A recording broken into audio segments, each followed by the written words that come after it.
Welcome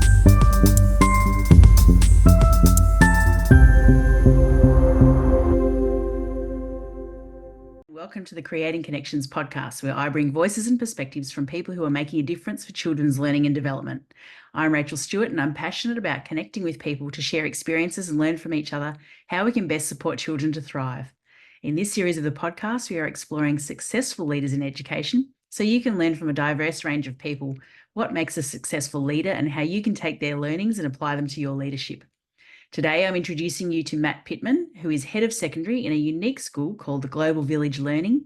He's also author of a new book, The Connection Curriculum, exploring the important connections that make schools more successful for learners. Matt has previously worked as an educator and leader across all sectors in education and is currently completing his doctorate at the University of Virginia in the US. He is passionate about the future of education and creating learning environments for students that foster student achievement, but most importantly, connectedness and sustainability. In this episode, Matt and I will explore his views of education, family school connections, the connections with students, and the strategies he shares in his book for a sustainable future in education. So I'd like you to welcome Matt Pitman to the podcast. I'd like to officially welcome you to the Creating Connections podcast. I'm very excited to be talking with you because you and I have a lot in common. We both believe in the importance of connection and creating connections, and also, I guess, the importance of community and family engagement and making sure parents are partners in the learning process. So I'm very excited and even more excited to learn about your book because I think it's a really fantastic resource for schools, and there's so much in it, so much to unpack. Probably not enough time to do it all in 1 hour, but I'm sure we'll touch on some of those subjects. But I'd love to hear your perspective, I suppose, my own journey into schooling with my kids as an adult. I always sort of think about when I was looking for schools for my kids, the one thing that really struck me about the school I chose was the sense of community. And it was a small school, so it was a very welcoming environment. And I myself grew up in the country, so I was drawn to that because we knew everyone in the school and in the town, and it had that sort of feel. But in the city, I wasn't really comfortable living in the city at that time. I was sort of starting to get used to it. And once I started in that school, I started making friends, and it was a really great experience. And that's where I started to learn about family school partnerships as well. So I'm really interested to learn how it all began for you, where you started and how you started to realise that connection and community is so important, especially in the schools that you've taught in. Yeah, so thank you for having me on. I think we do have a lot in common. So this is, I think it's going to be a really interesting conversation. In terms of when I started, well, just before I started my career, I was I think at the end of year 11, and I had no idea really what I was going to do. I was set on perhaps something, I think, in like the field of digital animation and looking at something in filmmaking, to that effect. And then I had a couple of teachers change, and when they came into the room, like they just, instead of teaching, it was and educating us, I think it really felt like we were learning side by side. And that's the first, not that I knew it at the time, but I guess that's the first stage where I saw somebody do something different, and I thought, actually, this seems like there should be more teachers that are doing this kind of thing. And then from there, I did a year overseas working in England in a school as kind of a test the waters, working in a boarding school. If I could handle the boarding school, then I could probably just handle the day job. And then, out to university. I started in Catholic schools, and so built into a lot of the faith component is a lot of connection and bringing the school together. And I think outside of the Catholic schools I've worked in, size is obviously a thing, and they tend to be, some of them, a little bit smaller, and so it's a bit more manageable, but lots of events that bring the whole school together. And that certainly makes a big difference, I think. And that gave me a sense of, well, even at scale, you can build community. It doesn't have to just be relationships.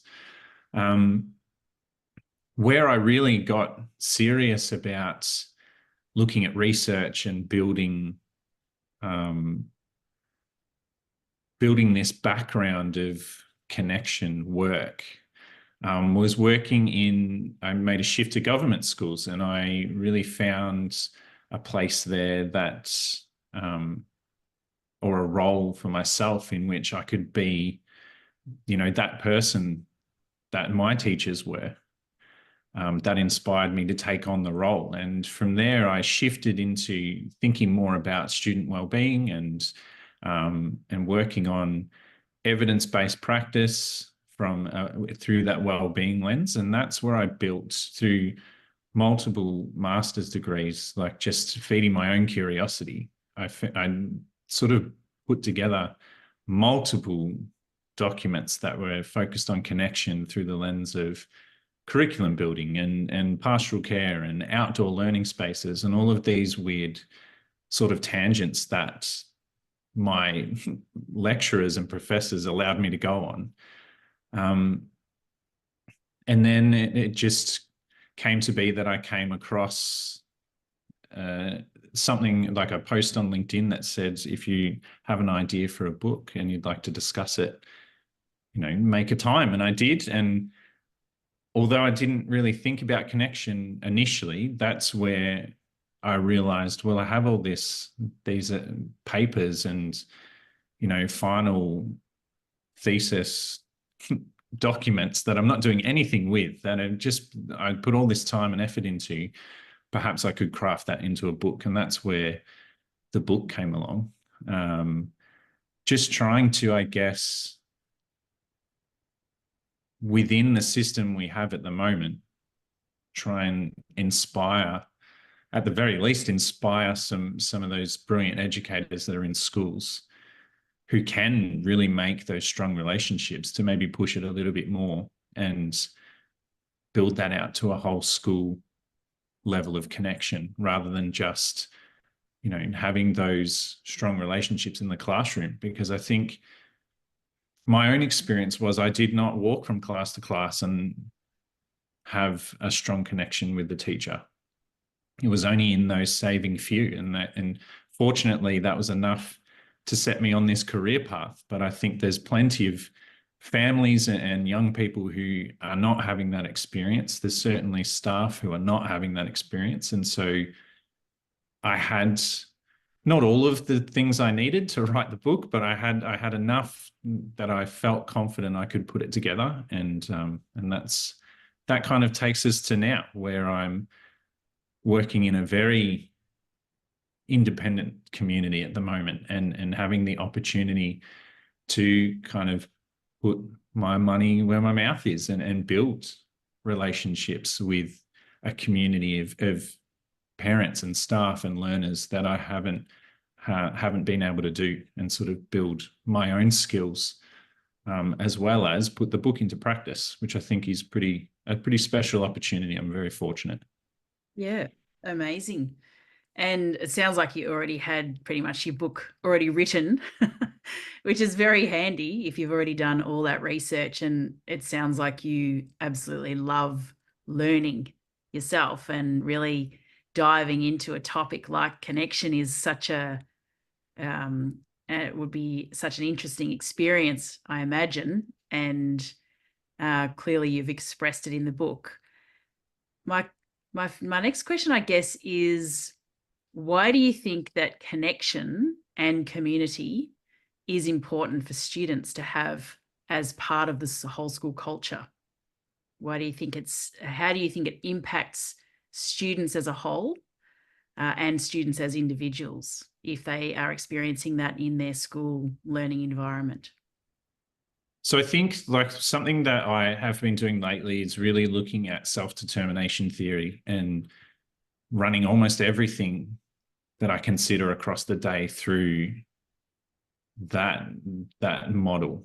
And one of the components is all about belonging and relationships. And I think that is, if we look at, not that self-determination theory is everything, but if you look at, that's 1/3 of what builds our motivation to really engage with the human experience, then that's crucial.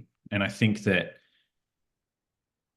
a lot of the data that I unpacked for the book talks about, if you have strong relationships, if you have a sense of belonging at the school you're attending, if you can find or at least be guided towards learning that has a sense of meaning, and is tailored so that it is something to you, it's not just knowledge, then that lowers school refusal, and that lowers the rates of bullying and violence, and it retains students for longer, it retains staff for longer.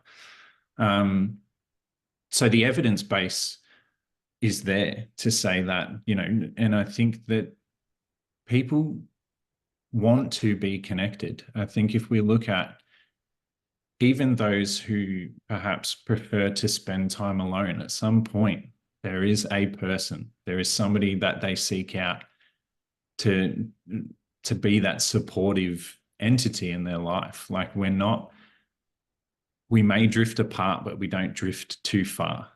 And I think we're always searching for the next kind of meaningful connection. And it's what frames all of our experiences as we work through the lifespan. And so I think during the school years, that's when, there's such formative years, there's so much rapid development. And when we have shifted, in some cases rapidly, and in some cases really, really slowly, towards focusing on just human beings as numbers. And we've taken a lot of the exploration and the play and the randomness of learning out of the classroom, then we've also reduced opportunities for young people to develop their social capacities, and for parents to have meaningful discussions about their children. And ultimately what we've eroded away is just collective understanding around what a school does and what it could be. And so connection for me is the key. It's the key to slowly turning things around. And I don't expect, a focus. If a school was to rewrite their strategic goals to focus on relationships, belonging, and meaning, I don't think that would turn things around really rapidly, but it would certainly make school a nicer place to be for everyone, not just those who naturally find an academic pathway to be, well suited to them, not just for those who might be, like the extracurricular activities or whatever it is. There's such a high percentage of young people that don't feel like they have a place at their school. They're switched on to know that it wasn't designed for them. And so connection brings that all around. It makes the learning much more personalized. And it takes those relationships that teachers are experts at building at this point, because we've been talking about it for a decade, how important it is to know your students. But it takes those relationships and then it expands on them, and it creates an environment to support those relationships rather than just it being between 2 people or 3 people. And so you create an interconnected web of people rather than an A to B. And I think that's what schools need the most at the moment. If we were to boil down many of the problems, and not all of them, connection can't fix everything, but many of the problems I think could be fixed by just support. And connection brings support, because you always have other people to do it with you, because everyone is a partner in a connected school. Nobody's on their own. Nobody's necessarily outside of the normal kind of admin, you have to run the school still, but there's really not a need for a huge social hierarchy. There might be an administrative hierarchy, but yeah, everyone's just there to learn. The adults are there to learn. The kids are there to learn. And everyone just goes and does that job, and they help each other do it. And I think that to me is a goal worth heading towards. Absolutely. And it's such an interesting world we live in now, where we are so connected in so many ways through technology and apps and all different ways that we can actually connect with other people. And yet people have never felt so alone and Yep. disconnected. So it's kind of a contradiction, really. And I'm very interested to understand, and I explore this in my own work, why is there such resistance to connection? And particularly in schools, where you sort of touched on it then, where it's kind of surface level relationships, Yep. almost superficial, but very surface level. We never dig any deeper than we need to. Mm. And there is such resistance, even though there's so much evidence. There's still so much resistance to actually having those important relationships, especially with students, to understand them as humans and understand how they learn and understand how to actually educate them and get them and set them up for success. And there's such a resistance to working with parents as partners. And obviously that's a passion of both of ours. And that fascinates me because we're all adults who are supporting students. And that word support is really critical, because without us surrounding children and really doing some self-reflection, which you also touch on in your book, I want you to expand on that as well. It really is an interesting area, because I think that no one really wants to talk about it. I call it the elephant in the room. Yeah. Because people are scared of having relationships. And I believe that probably stems from our own inability to be able to relate to all different people.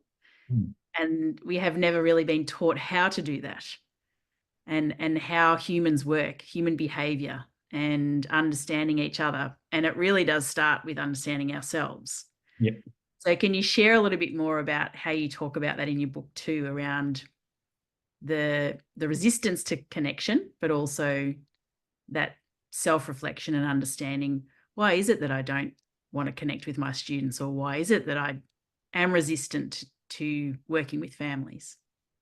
Yeah, so I think the biggest resistance to connection at a whole school level is that we've spent a very long time now establishing fairly efficient systems around measurement of very specific data. And so connection doesn't really fit into those buckets. And so not being able to measure progress in the way that we usually do, I think that's really scary. And I think that, on a large scale, that would mean handing over a lot of control. And that's what a partnership is. Nobody's in control. If it's a true sustainable partnership, it really is you can bring different things to the table, but you ultimately are working towards the same goal, and you're working for each other. And that doesn't really work in a system where you're ranking. It doesn't work when schools and teachers and leaders are being told that they have to manage behavior, in a very specific way. That's all down that line of, we have to regain control. And that's been the story of schools, I think, for quite a while now. Yeah. How do we control the data? How do we control the people? How do we keep parents happy? How do we control our PR? How do we control our numbers and stay afloat and the money and budgets and funding and all those things? It is all about control. How do we hold our positions and make sure that somebody doesn't come through with a brilliant interview and take it from us? Like, it really is about holding on. But we've held on for so long that now substantial change is going to be a real shock. And I think that that's the biggest resistance. But I just don't think you need to be able to measure it. I think you can measure it through observation. Yeah. I mean, it's the difference between looking at school refusal data and saying, well, what's the problem with these young people? What's happening to stop them from coming to school? And then looking at it and saying, well, what do we need to do here? Instead of seeing it as a problem. Yeah, it's where the problem is. Mm. And I think that's shifts in mindset take time and effort as well. And we're so busy doing all these other things that we're not very efficient with our time in education. So that's the resistance. I think there's a reluctance to let go of control, and there's fear around, well, what if it's immeasurable? Or what if we have to come up with a new metric to be able to actually measure it? Who's going to do that for us? Are we okay with being uncomfortable for a year? What are we measuring? Yeah. And I mean, like, schools have been the same for so long. That's the fear. And I don't take that away. I think it is tough and it is scary. But ultimately, we have to look at, well, who's the school for? And what's the purpose of it? If the purpose is just to feed as many young people as possible into a university, then I think we're not really doing a good job, because they're not going to university in the numbers they used to. But that's what the system's designed for. If it's really to spark a passion for learning and create real life problem solving adults who also care about their community and want to be a contributor, then we're not doing a very good job, because we're removing all of those things in service of keeping things the way they are. And But so I think, yeah, no, the world is changing. The world's changing so much. Yeah. And like you said, children and young people are not choosing to go to university anymore because there are other pathways and opportunities that they're finding or discovering. And yet they're in a situation where they've got to choose, make a choice. Yeah. And they get to that point in their schooling and they have no idea which way to turn, because the outside world, outside their education, is so different and it's so broad. There's so much choice that they're not able to make a choice, which is quite alarming.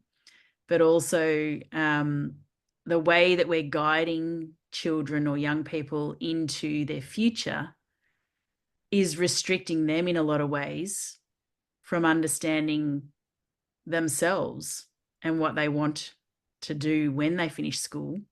And there's so much emphasis on who they're going to be rather than, really exploring what their passions are, what they could pursue. University is so expensive now that doesn't seem to be an option for a lot of people. And parents, of course, are stuck in that loop of, if you don't go to university, you won't get a good job, or you won't get paid very well. So they're sort of really restricted in their abilities to be able to support their children to guide them towards a different sort of future as well. And I suppose there's so many unknowns and uncertainties. And like you said, being comfortable with being uncomfortable is how we need to start to embrace our lives, really, because there are so many uncertainties, but also teaching young people that they can be the creators of their future And I think that's one of the things that's missing in education is that entrepreneurial mindset where you Yes. can actually create your own life and create your own pathways to create your own work with so many different choices now. So how are you seeing this change in the school that you're working in now? And it is quite a different model. Hmm. How are you approaching the learning environment as one part of the question, but also how you do interact with students and how you connect with them as humans and as individuals? Can you share a little bit more about the school that you're working at now? Yeah, so global village learning is relatively new, um, and it really caters to young people who have struggled or have really had a really rough time in a traditional school setting for various reasons, and who just want a place where they can feel safe to explore their learning. And so we do them, and we do that through a number of different avenues. Like one of them is really basic, just shifting the language. I think when you're dealing with adults as well that are really disenfranchised from schools, then so we try to remove school from all of our documents, and we say that we're a learning community, or we just say we're GVL. So we take school out. The adults, like myself, we're all guides. We're not teachers, because it's our job is to guide the learner to achieve their own goals. It's not for me to teach them how to do it. In many respects, they'll be teaching me. And they're not students, they're learners. And just those slight changes in the language sometimes are enough just to get, that slight change in environment. And it's shifting that power immediately. There's very strong stigma attached to teacher and student. And it's certainly, who would have control of the classroom if you were, to walk in. But if you we are working in a highly personalized environment where every single learner is on a personalized learning plan that is reviewed every 5 weeks with the parents. And so they're the driver of their learning. I'm there to, along with, the other guides, to support them to achieve their goals that they've set. And they've got 5 weeks to try and do their best to get there. And then we reflect and we revise and we go again. And they complete their literacy and their numeracy. But for the most part, they are working on projects and they're working on entrepreneurial units of work through establishing businesses. I have, we don't do year levels either. I have in the senior program, which is the secondary program, we have 12-year-old learners all the way up to 16, 17, and they're all just sitting together because it's a community. There's no year levels to stop them from communicating or telling them that they should be with only year 8s, or they're in the junior school or the middle school or the senior school. It's just GVL. They come in and they sit down, and if a year 10 equivalent student is talking to a year 7, then it's just because they get along, because we've removed the barriers socially that might say that they shouldn't. And so they work on these individual projects, and I have some of our youngest learners ready to pitch business ideas, Shark Tank style, to receive funding.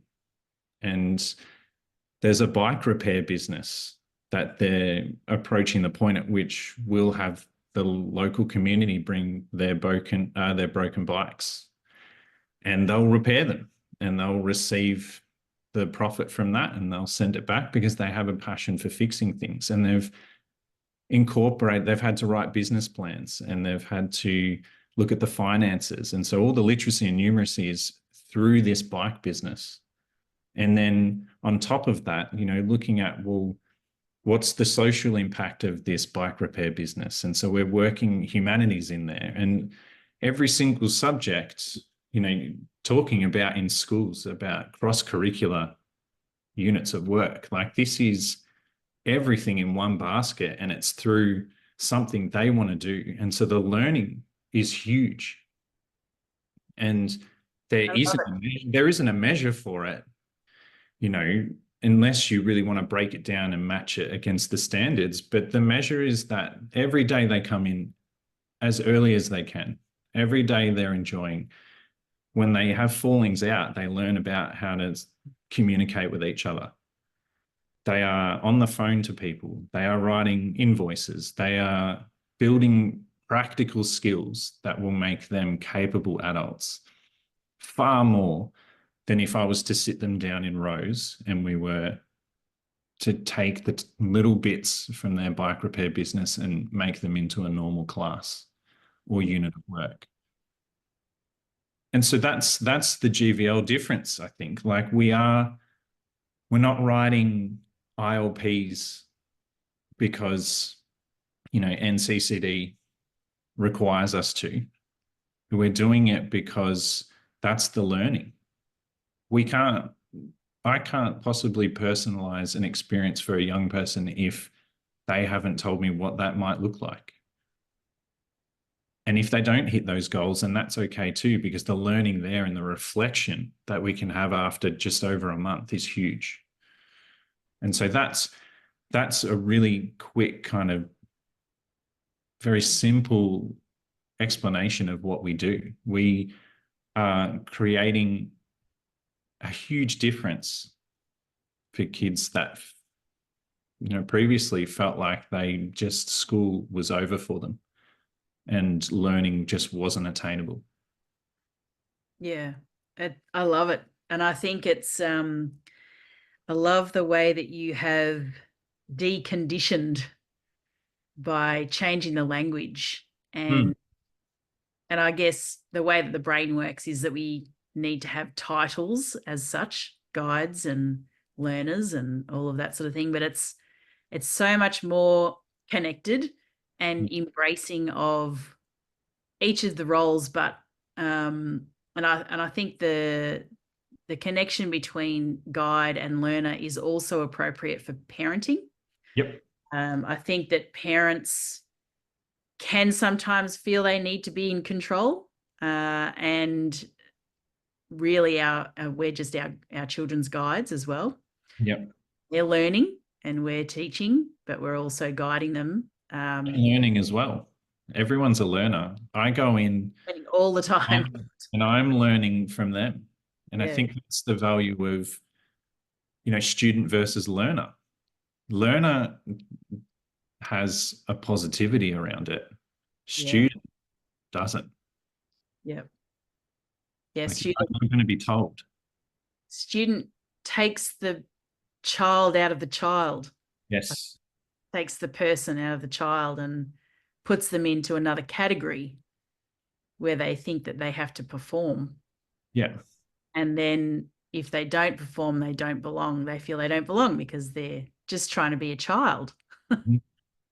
And that's very powerful. I think that's so powerful. And I wonder, and I know that you have very big aspirations for this style of learning for a lot of different schools. What is your vision for education in the future for schools such as yours to be like a model, I guess, a lighthouse school?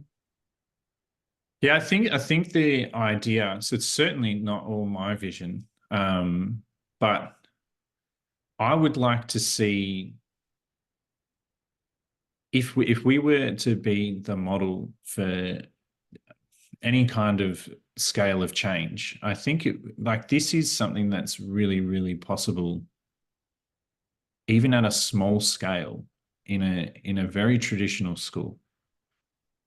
And I'd like to see that it piloted. I'd like to see GVL kind of spread, within, under the Global Village Learning banner, but also just the idea of that learner and guide relationship take over a little bit. And I think that if you look through probably almost every school website, and there's lifelong learner in there, and there's passion is in there somewhere, there's holistic will be in there somewhere, community's probably in the values or wherever. Like, I'd just like to see those things even just trialed at a really sustainable and authentic manner. And that's really what GVL is through my lens. It's just we're challenging ourselves to stick to what education has been kind of touting itself to be for a long, long time.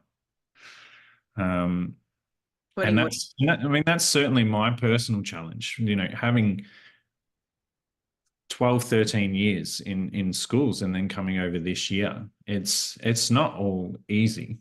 And I certainly don't want to make it sound easy. It's challenging work, but it's, when you have young people who have refused to attend school, sometimes for years, who now fly in the door. Sometimes, like, as I'm unlocking the building, like they're there at the same time as me, which is quite early, and they are reluctant to go home. Like, that's what every school should be aiming for. Yeah. That is the definition of a safe place, not just to learn, but to be. And that's the power of connection. Like, this is, if you've got a group that have really been turned against schools because of their experience, in 6 months turned around. I mean, even less. So we've had some new young people join us, and, we're very flexible with time. If you're adapting to a new learning community, you can stay for an hour, 2 hours, 3 hours. It's whatever works for you. But to see parents come in at the lunch break and go, okay, are you ready to go home? And they get emphatically sent home. Like, no, I'm staying, on their first day.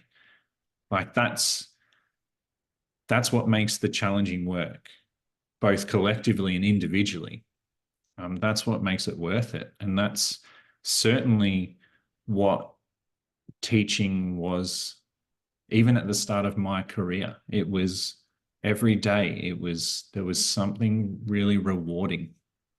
And you took something home with you and you said, right, that's what I'm holding on to today. And that has been swallowed up by, other stuff. And that's why people are leaving the profession. Like, really incredible educators are seeking opportunities to go and guide somewhere else or teach somewhere else. And I guess that's the flexibility of teaching too. We've made, with the coaching boom in industry, teachers are really a really valuable commodity, and they haven't been cared for in this system. And they can see that it's not suiting the students who they're incredibly passionate about and want to help.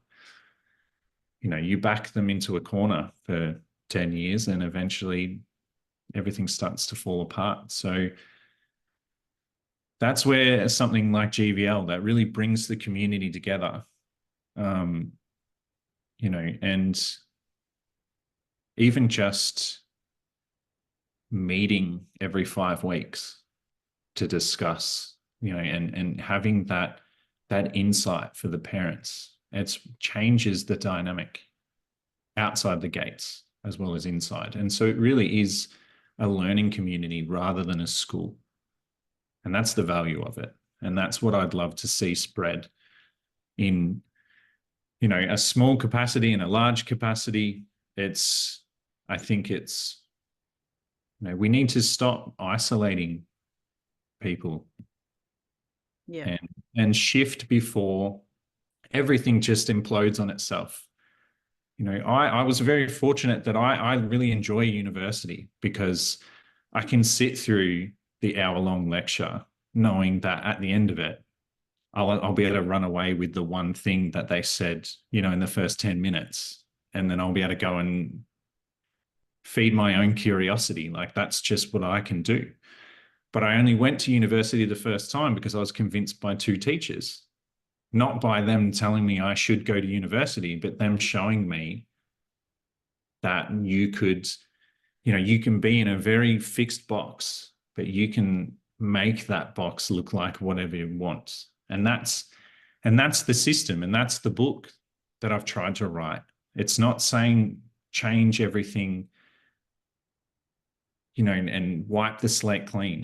This is the really rigid system we work in, and here are some things that you can do to work within that box that will have a huge impact for your community. And so, that's the approach we need to have. And that's, we're fortunate at GVL. We get to try things being an independent school. We get to, there's perhaps less of the restrictions that might be in a department school. At some level, all the government schools are the same. But we have the opportunity to really test everything and then present it. And I think that, if I was at another school and watching this and was interested, I'd be calling to see if I could come and see what it looks like. And I'd welcome people.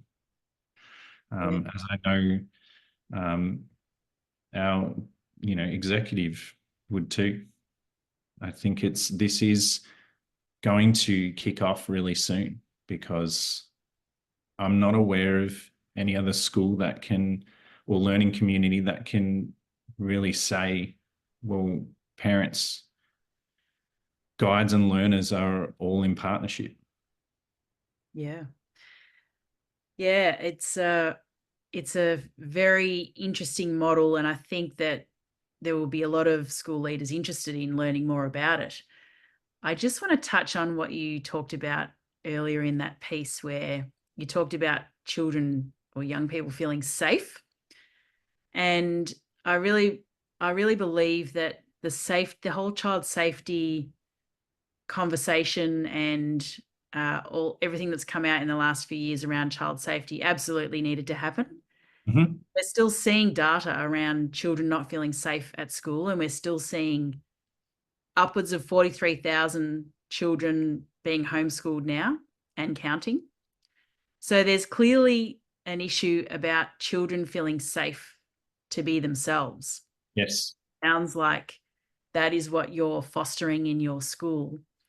And the opportunities to feel that they belong also includes being themselves and feeling safe to express who they are and to be, to express their personalities and really be understood as people.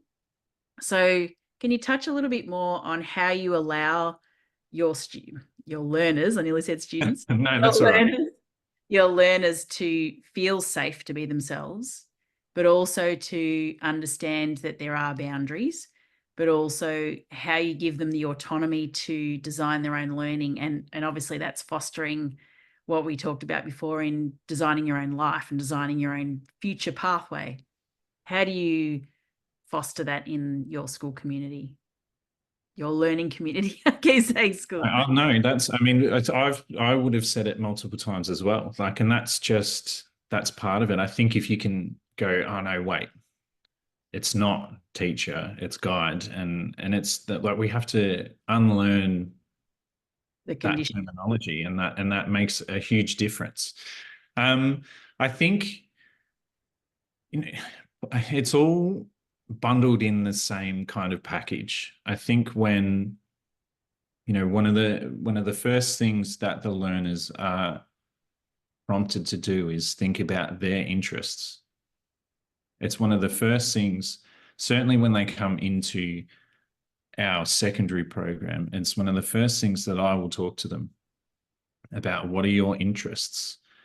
Not, what's your favorite subject, or what do you think you'd like to do when you leave school, or, even just, framing, avoiding framing like, what do you like to do outside of school? It's just, what are you interested in?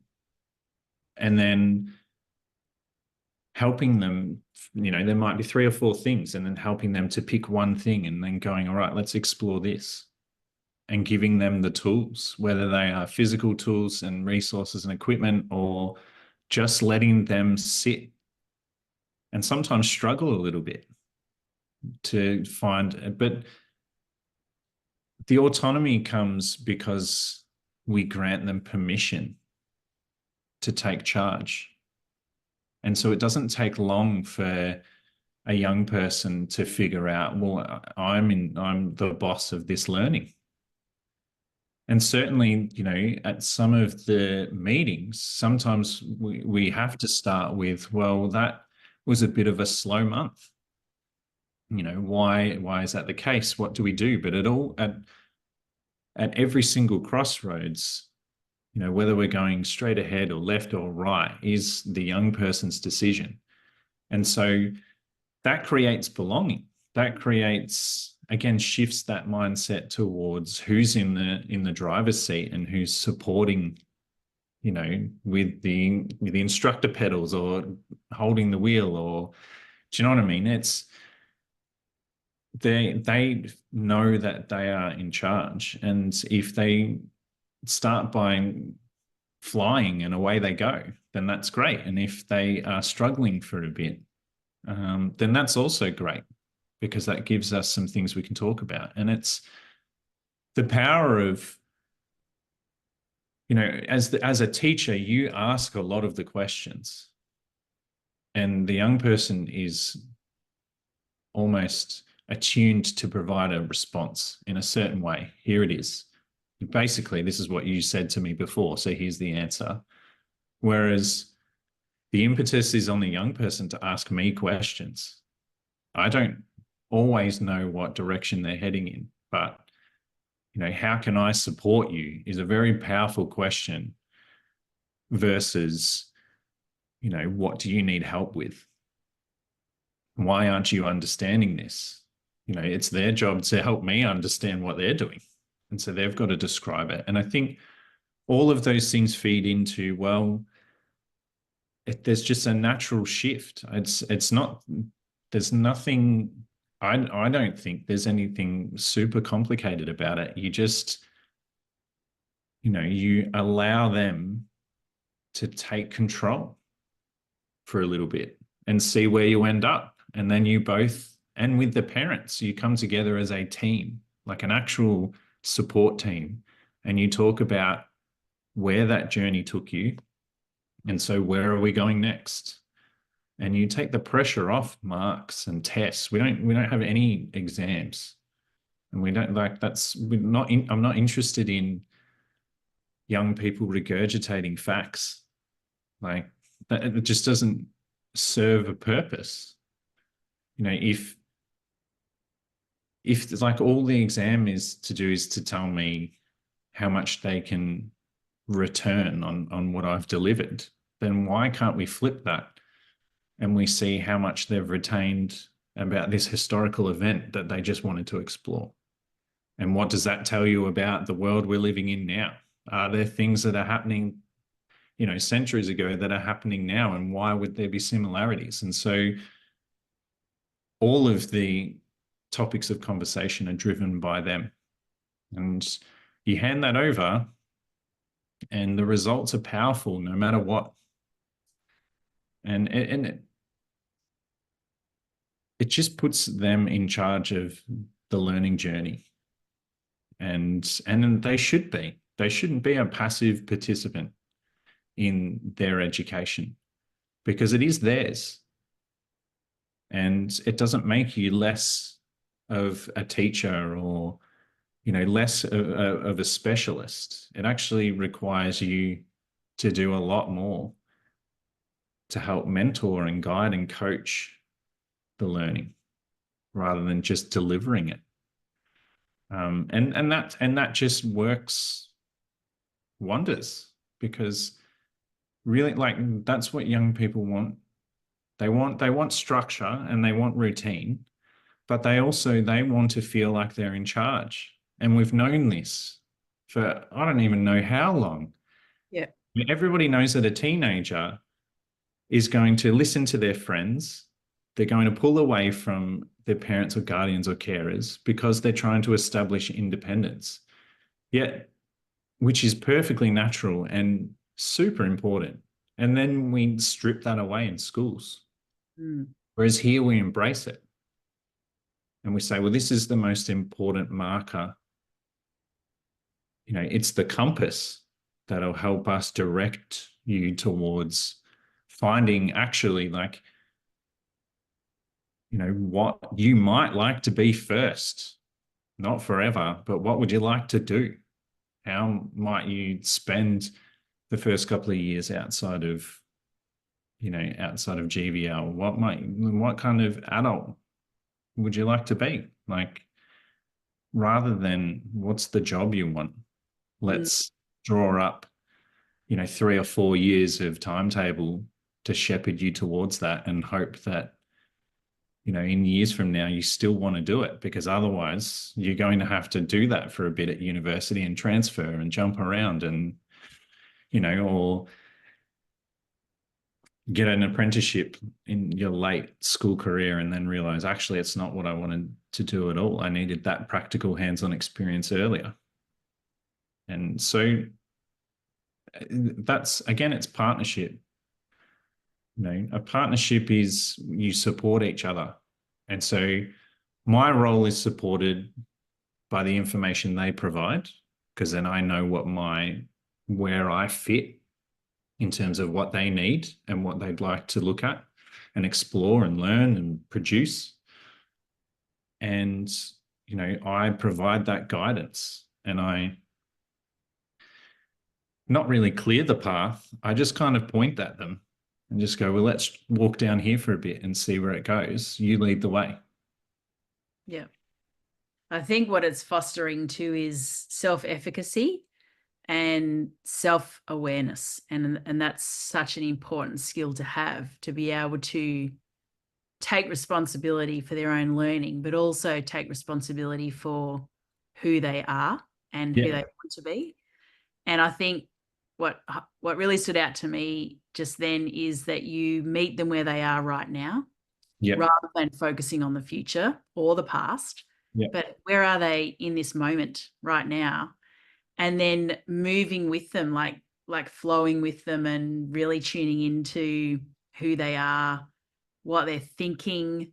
Like, such a fascinating way to explore. It's like coaching, I guess, and really just exploring who the person is and really getting into their subconscious. It's a skill in itself. And if you haven't done any coaching training, then it can be quite tricky to know what the best questions are to ask to access that part of a person's psychology. Yeah.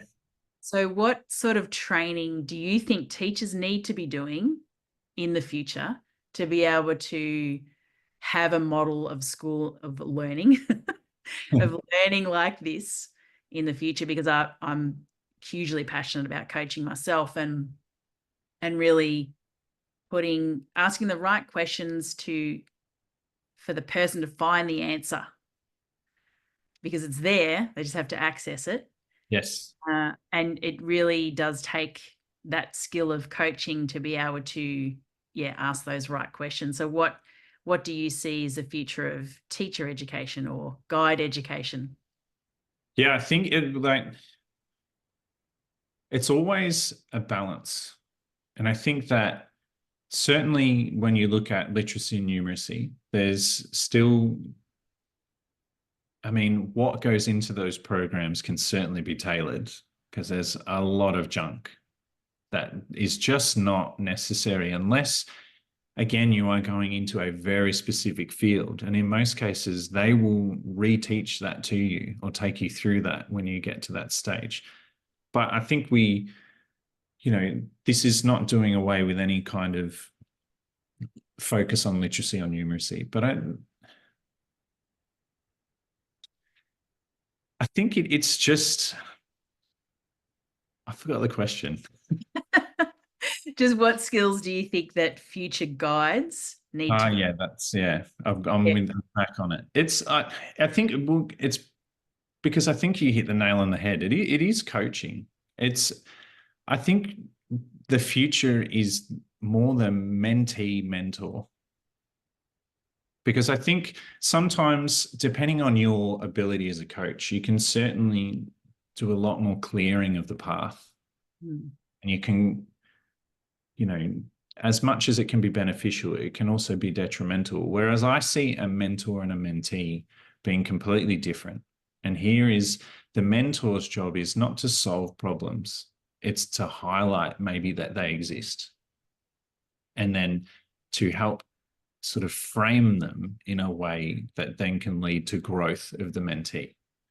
And that's really what I think, and everything that I'm talking about is obviously framed through working in a secondary environment. There would have to be, slightly different structures, different routines, different focus for primary school, because there is a need for certain aspects and foundations to be built. But I do think, a little bit of freedom, a little bit of permission, and just in initial teacher education, just a little more focus on people. And you're not going in to teach a class, you're going in to help a group of people grow. And I think it's even just changing the language a little bit, from any kind of reference to control or management to growth to coaching to guiding, learning. It's certainly any kind of skills in that coaching kind of sphere of influence is going to be beneficial. But listen to the young person. Mm. Give them the stage, and it really doesn't take much time. If you're working in a normal classroom, in a traditional classroom, it doesn't take much time. You have to take the little chunks and build them up over a couple of weeks, a couple of months. But listen to what they want, what their issues are, and you filter through, because not all of them are going to be real issues or things that are, actually a barrier or that can be fixed, but they will give you a lot of insight into how they would like to experience their schooling and how they would like to learn and what's missing, and then address the gap. Mm. There's certainly space within the current system to make significant change. You just have to be open to giving things a go. And don't we tell young people to just give it a go all the time? But Yes. we are reluctant to do it at scale. And I Yeah. think And to it's be creative and innovative as well. yeah. And it's just, you don't need to completely do away with the comfortable, which might be, the lesson plan and your textbooks and all of those things to start. But just create time for them to look at their own interests for a bit. Create time to sit with the parents and find out what are the parents really like, not just the 6 minutes you have for a parent-teacher interview, where you really don't learn anything, but create some time to chat. And again, I think the fear is that they'll turn into half an hour conversations. They don't have to be. But again, the difference is instead of just a relationship, there is a sense of belonging. And you can't have that sense of belonging until there's something to belong to. And if the school is just buildings and tables and chairs, and there's nothing that kind of brings that more to life, or there's nothing that makes you feel like your presence is meaningful, then you're not going to be able to be yourself. at school, whether you're an adult or a young person. And that's the big difference. That's the future of education, I think, is schools become that community hub. They become a part of the community, not just where we send the kids on a weekday.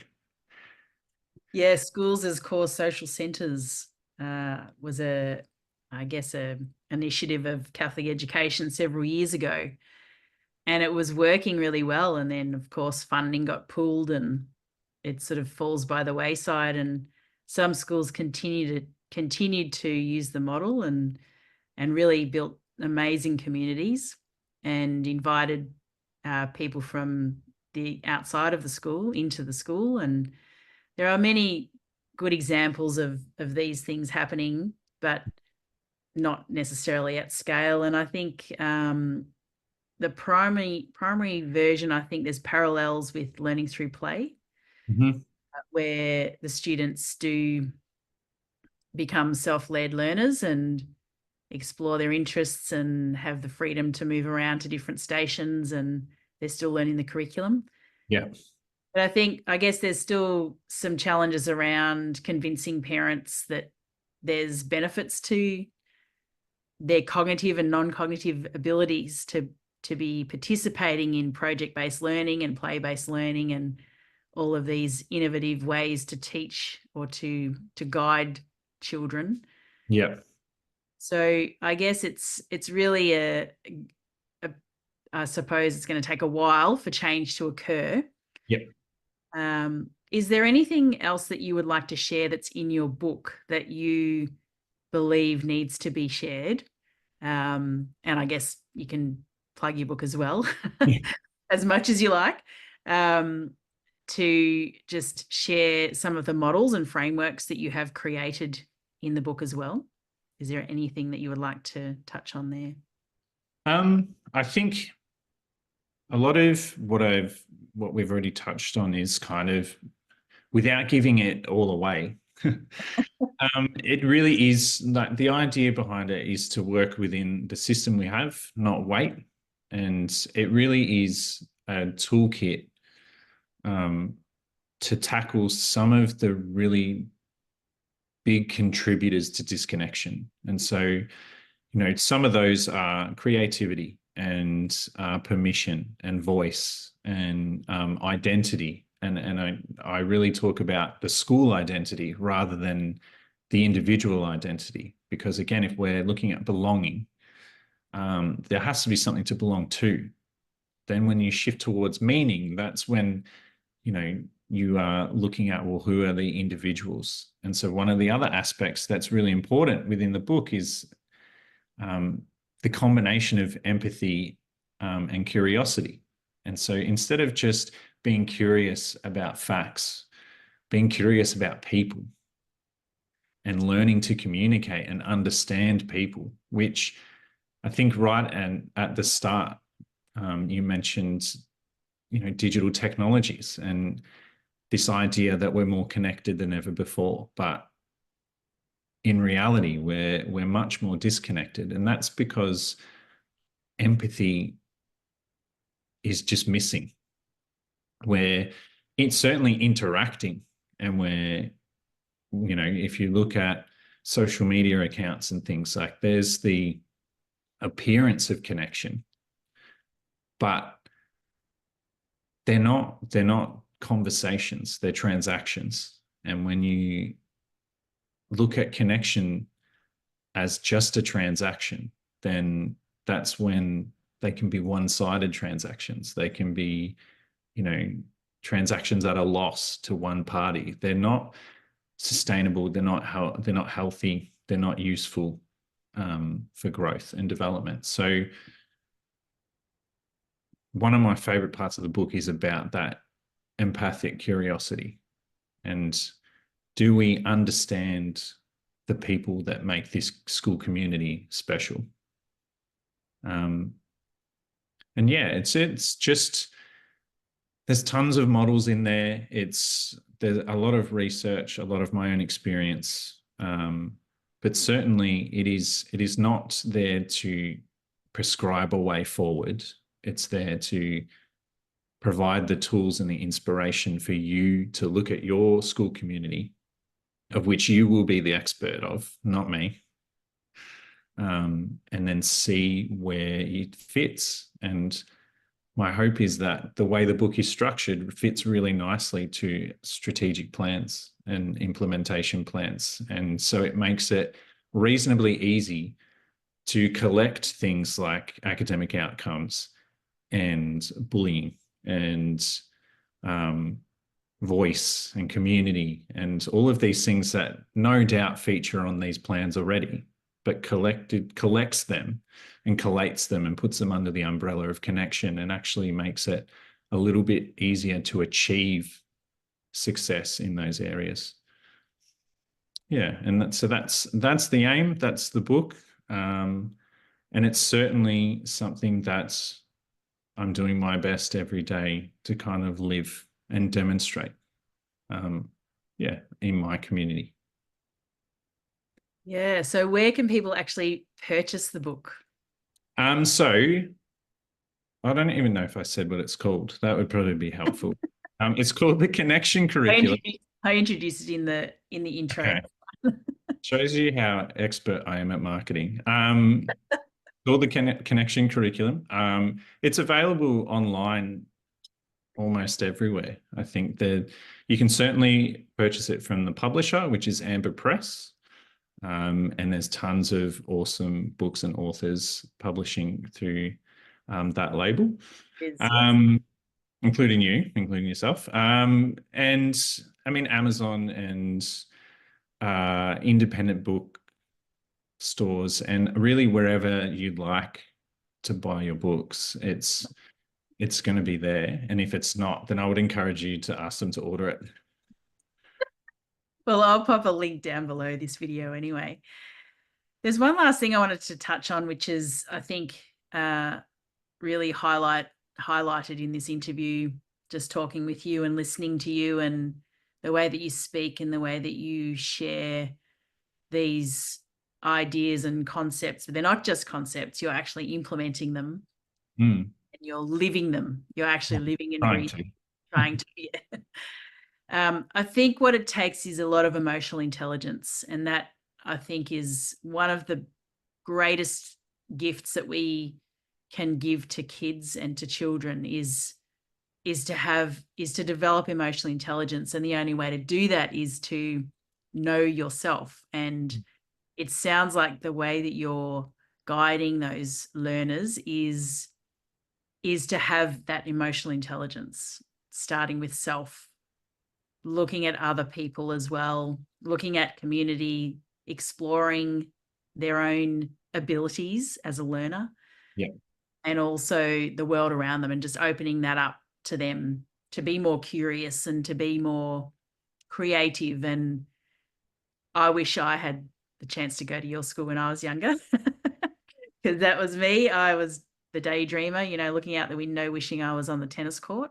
riding a horse or doing something creative. But yeah, so I really congratulate you for sharing and being brave enough as a leader to be able to pursue this type of learning and this culture of a learning community, because I think it's so important for the future of learning and future of our education systems to be able to adopt these strategies and these ways of being, and to be more, I guess, emotionally and socially aware of these opportunities to be able to nurture children, because that's what we're passionate about. And yeah, for more people to really think about this and not just think about it, not just have those words on your website, but to implement it as well. And you're a great example of that.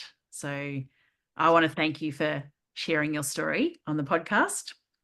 And I think I could probably talk with you about this all day, because it's such an interesting space, and I think more people need to learn about it. So hopefully you hear from many people who watch this interview and listen to this interview. And I'm looking forward to seeing your book be successful as well. And And for more schools to partner with parents, of course, and families to support these wonderful learners in our communities. So thank you so much. No, thank you. It's definitely a conversation that could have continued on for quite a while. For sure. What another inspiring interview in our Leadership in Education series of our Creating Connections podcast.